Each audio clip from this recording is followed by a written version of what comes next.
இன்றைக்கி வீடியோவில் வந்து இந்த ஃப்ரண்ட் கழுத்துக்கு பைப்பிங் எப்படி வைக்கிறது அப்படிங்கிறத வந்து பார்ப்போம். நான் அதுக்கு வந்து கிராஸ் பீஸ் வந்து எடுத்து வச்சுருக்கேன். சின்னதாக வந்து பீஸ் எடுத்திருக்கேன். இப்போ இதை வந்து கரெக்டாக ஒரு 1/4 இன்ச்சு அளவுக்கு வந்து இதை வந்து மடித்து அடிச்சிருங்க. முதல்ல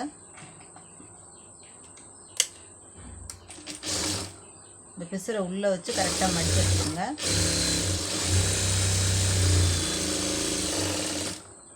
இப்போ நமக்கு வந்து கொக்கிப்பட்டி வீப்பட்டியெல்லாம் அடித்தாச்சு. அதனால வெளிப்பக்கமாக வைக்கணும். இதை வந்து கரெக்டாக அந்த பக்கம் பீஸ் வந்து வச்சுக்கிறங்க. இந்த மாதிரி எந்த அளவுக்கு தையலுக்கு எடுத்துருக்கீங்களோ அந்த அளவுக்கு அதை அப்படியே கரெக்டாக அடிச்சுக்கிறங்க.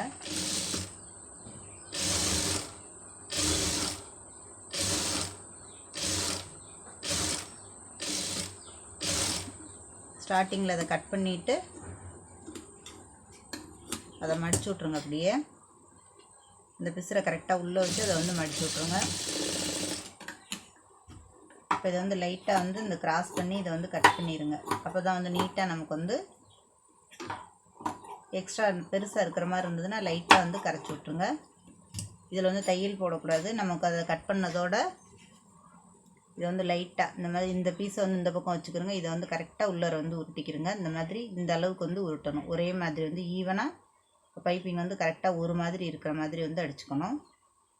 இதே மாதிரி படிக்கலாம்.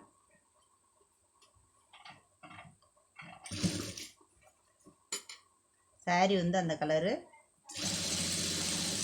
நமக்கு வந்து பைப்பிங் வந்து ஒரு மாதிரி இருக்கணும், நீட்டாக இருக்கணும்.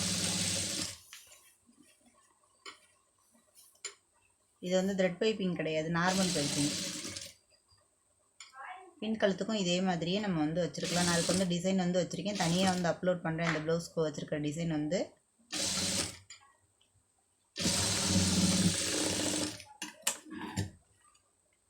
உங்களுக்கு பாருங்கள், நீட்டாக வந்திருக்கு.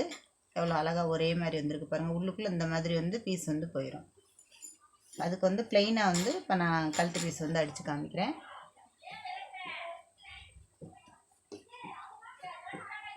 இது லெஃப்ட் சைடு வந்து நார்மலாக வந்து கழுத்து பீஸ் தான் வந்து அடிக்கணும். பைப்பிங் நீங்கள் சேர்த்து வைக்கிறதா இருந்தால் மொத்தமாக வைக்கலாம். இதுக்கு வந்து எப்படி 2 பீஸாக போட்டு அடிக்கிறது அப்படிங்கிறது வந்து உங்களுக்கு வந்து காமிக்கிறேன். இந்த ரெட்டை பீஸாக வந்து இதை வந்து கரெக்டாக மடிச்சுக்கிறோங்க. இதை வந்து 1/4 இன்ச்சு ஃப்ரண்ட்டில் வந்து மடித்து விட்ருங்க.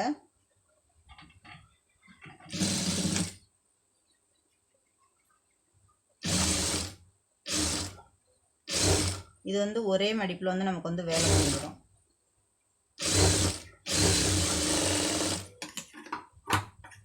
கரெக்டாக இங்கே சிசர் கட் போட்டுருங்க.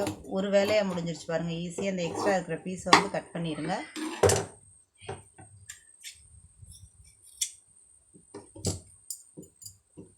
இப்போ இதை வந்து கரெக்டாக மடித்து ஒரு தையல் வந்து மேலே போட்டுருங்க.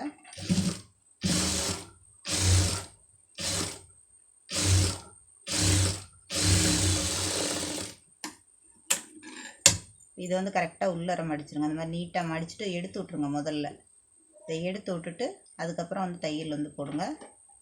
உங்களுக்கு இந்த பக்கம் போட முடியல அப்படின்னா இதை வந்து இந்த பக்கம் நல்லா நீட்டாக வந்து பரட்டிக்கிடுங்க. பரட்டிட்டு தையல் போட்டுருங்க.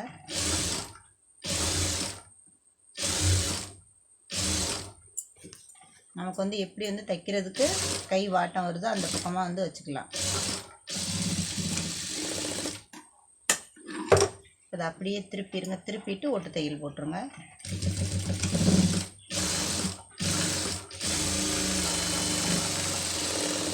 அதாவது பேக்கில் வந்து டிசைன் வச்சுருந்தோம்னா இந்த மாதிரி வந்து தைக்கணும். எவ்வளோ நீட்டாக வந்திருக்கு பாருங்கள். 2 கழுத்தும் இப்போ 2 கழுத்தும் பாருங்கள். ஒன்று வந்து கழுத்து பீஸ் அடிச்சிருக்கோம், இன்னொன்று வந்து பைப்பிங் வச்சுருக்கோம். எவ்வளோ நீட்டாக வந்து வச்சுருக்கோம் அப்படிங்கிறத பாருங்கள். இப்போ இந்த மாதிரி நீங்களும் வந்து நூல் இல்லாமல் கரெக்டாக பைப்பிங் வந்து சிம்பிளாக அடித்து பாருங்கள். அடித்து பார்த்துட்டு எப்படி வந்திருக்கு அப்படிங்கிறத வந்து எனக்கு வந்து கமெண்ட்டில் வந்து சொல்லுங்கள். நெக்ஸ்ட் வீடியோவில் பார்ப்போம்.